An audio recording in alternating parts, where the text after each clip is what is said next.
Annette Barrera! So, obviously, I have a story. My name is Annette, and I spread myself out way too thin. I jump into everything. I am highly dedicated to, God knows, way too much crap.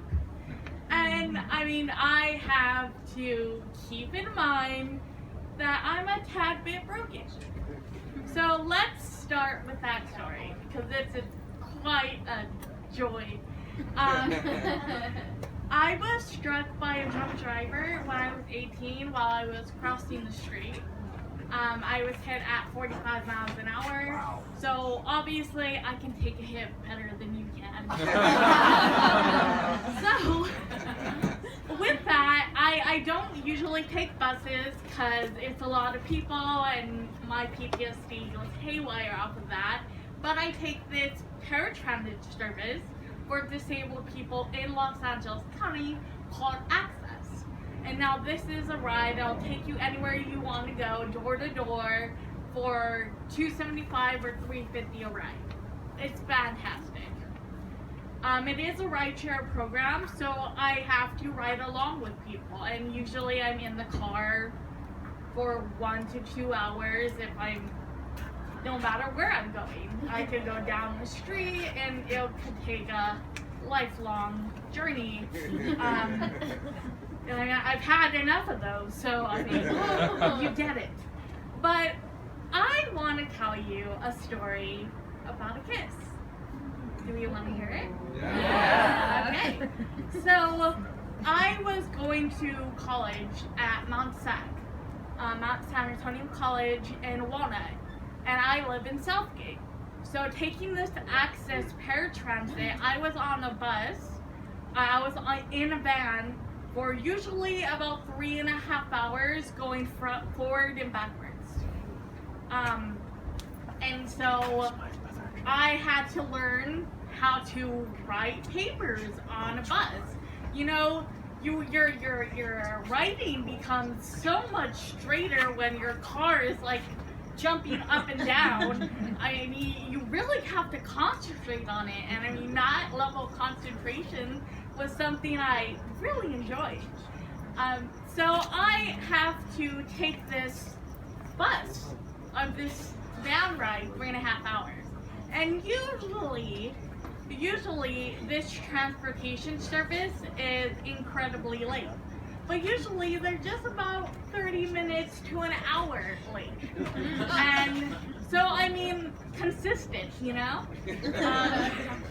So at this particular ride, I was going to Right Club, which is a thing here in Los Angeles where it's literary blood sport where you fight with this other person using your words and you end up giving money to charity. It's great. I've won it a couple of times and it's fantastic. I'm trying to get over the idea that I'm just getting the award because of the walker, but you gotta take however you're going to win,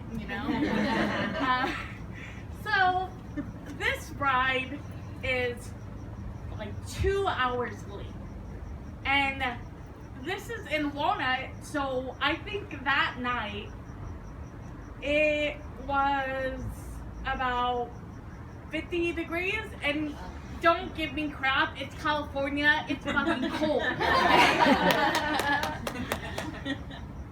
It's freezing to me. So, it was freezing, and I was on a walker, and I would call these individuals in this forum and ask them when's my ride can get here, and they would say, 5 more minutes. And about the 6th or 7th 5 more minutes, I kind of gave up hope. And so I was fucking pissed. I'm cold. I have to go to Right Club in the next hour and a half. And I don't like being late anywhere. And so I am fucking pissed. You have no idea how pissed I am. And then then the van shows up. And this guy's just like, oh, this driver, who I should not have been agitated with because it's not his fault. He was just like, oh, I mean, we were getting to you as soon as we could. I was like, well, it wasn't fucking soon enough.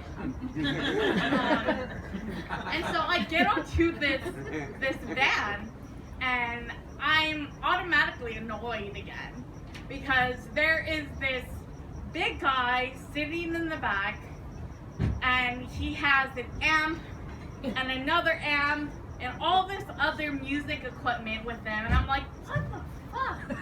I had to wait for this asshole? And I'm just fuming in my seat, and then they're taking me straight away because they don't want a fucking problem in their access van. So they're taking me straight away, but along this ride, because I'm going from Walnut to Los Angeles, I'm talking to this person, and we got into the talk of why I have a walker. And I told him the story, and I told him that I was in a coma for 71 days. Great sleep.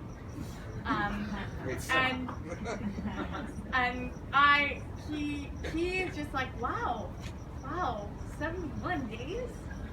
And I was like, yeah. And he disclosed to me that he was in a coma for a week because he got H1N1, and that really fucked up his world.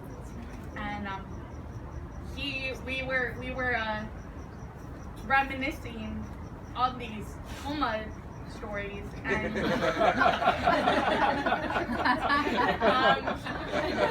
that was really delightful to me because I don't meet people that were in a long coma, or a bitch coma as I call it. So I have this guy who's in a moderately not so much long coma, and I'm telling him, wow, it's all of our challenges with disability, it's great. And me and him are just reminiscing about that, and I'm just looking at him as we're speaking, and I just tell him, I want to kiss you. And so he looks at me all fucking dumbfounded, and he starts, while the van is moving, he starts to unbuckle his seat, and I'm like, no, when we fucking stop, I'll give you a kiss. Don't unbuckle your seatbelt while we're on the freeway. A kiss doesn't fucking matter that much. So we're talking, and it's fantastic. I learned that he is the lead singer of a band called Donkey Island Penitentiary. And the great story behind that is his band, the message behind many of his songs just so happens to be the stories that were happening to him while he was in his coma. They were vivid and they were terrifying, and he just had to go commercial with it. So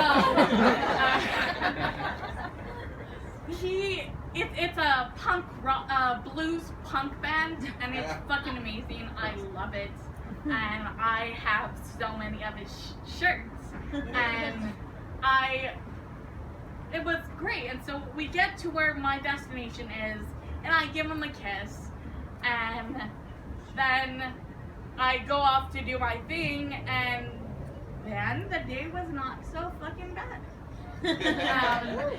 And then I find out that he's polyamorous, and he has 2 girlfriends under his belt, and I'm just like, I enjoy a fucking challenge, so I go out with him again. I mean, obviously, challenge accepted, you know? And so I go out with him again, we hook up, his girlfriends know about me, I know about them, and it's great, and we're not seeing each other anymore. I have a boyfriend, and like, I'm still his, like, #1 groupie. I'm like, dude, if you need someone to sell t-shirts, I can sell it. Like, invite me, tell me to go there. And I fucking love this band. I'm their #1 fan.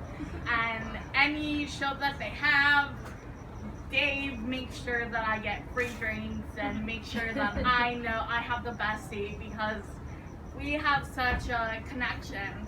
And you know what? I would have never had that connection. I've never had that realization of how close we are as people if I hadn't taken that ride with somebody else. On buses or any kind of rideshare program, you can engage in stories and you have the greatest stories to listen to.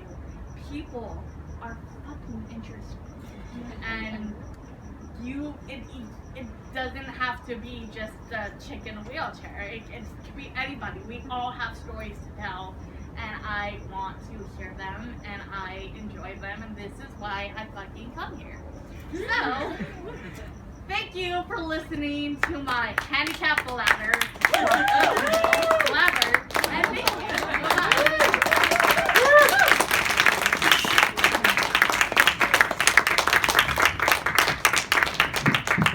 Annette Barrera.